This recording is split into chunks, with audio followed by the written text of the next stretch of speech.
warahmatullahi wabarakatuh.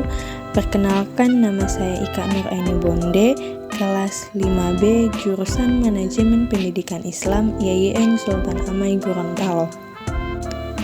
Hai teman-teman, di video ini saya akan memaparkan materi tentang eksistensi kurikulum pesantren dan kebijakan pendidikan.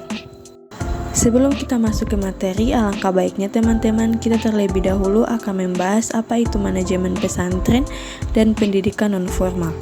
Seperti kita ketahui, pesantren adalah lembaga pendidikan Islam tradisional di Indonesia, di mana tempat siswa yang disebut santri tinggal dan belajar di bawah bimbingan seorang guru agama yang disebut kiai.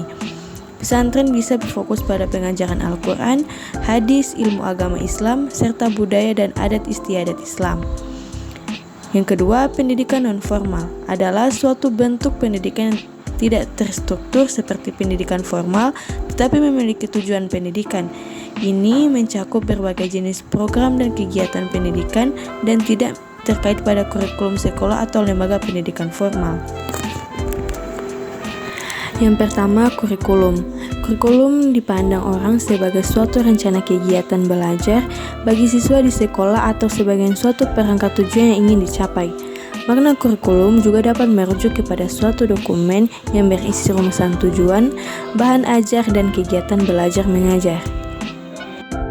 2. Kurikulum pesantren. Sebagai lembaga pendidikan Islam yang tumbuh dan dikenal oleh masyarakat sekitar dengan sistem asrama yang peserta didiknya menerima pendidikan agama melalui sistem pengajian atau madrasah yang sepenuhnya berada di bawah kedaulatan dan kepemimpinan seorang atau beberapa kiai yang berciri khas karismatik dan mandiri. Pondok pesantren tumbuh subur di Indonesia jauh sebelum Indonesia merdeka.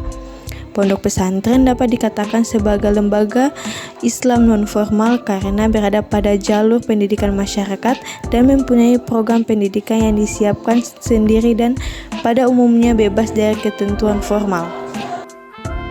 3. Sistem pembelajaran di pondok pesantren. Poin pertama, kurikulum pondok pesantren. Madrasah atau sekolah yang diselenggarakan di pondok pesantren menggunakan kurikulum yang sama dengan kurikulum di madrasah atau sekolah lain yang telah ditetapkan oleh Kementerian Agama dan Kementerian Pendidikan Kebudayaan. Lembaga pendidikan formal lain berbeda dengan pesantren salafiyah. Pada pesantren salafiyah tidak dikenal kurikulum dalam pengertian seperti kurikulum pada pendidikan formal. Kurikulum di pesantren salafiyah disebut manhaj yang dapat diartikan sebagai arah pembelajaran tertentu. Manhaj pada pondok pesantren salafiyah ini tidak ada bentuk jabar silabus tetapi berupa funun kitab-kitab yang diajarkan pada para santri. Poin kedua, metode belajar. Metode pembelajaran di pondok pesantren salafiyah ada yang bersifat tradisional, yaitu pembelajaran yang diselenggarakan menurut kebiasaan yang telah lama dilaksanakan di pesantren atau dapat juga disebut sebagai metode pembelajaran asli di pondok pesantren. Poin ketiga, masa pembelajaran dan syahadah. Pada saat santri selesai atau dianggap cukup dalam menerima pendidikan, di mana rata-rata waktu pembelajaran di pondok pesantren tergantung pada pimpinan yang bersangkutan. Ada yang 3 tahun atau 6 tahun, baik berupa pengajaran dan keterampilan pendidikan. Biasanya akan menerima ijazah sama halnya dengan yang terjadi sekolah umum, madrasah atau lembaga pendidikan lainnya. Kebijakan pendidikan adalah prosedur untuk menghasilkan informasi kependidikan dengan menggunakan data sebagai salah satu masukan bagi perumusan beberapa alternatif.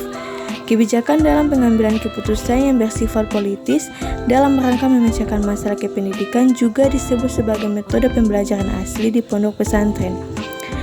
Poin pertama adalah tingkat kebijakan nasional. Penentu tingkat kebijakan nasional ini adalah Majelis Permusyawaratan Rakyat atau MPR.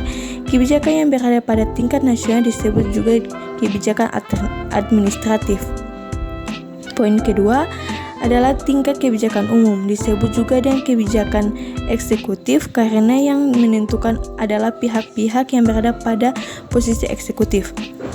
Poin ketiga adalah tingkat kebijakan khusus letak penentuan kebijakan ini ada di tangan menteri dan merupakan pembantu presiden sebagai eksekutif. Maka tingkat kebijakan khusus ini disebut juga kebijakan eksekutif.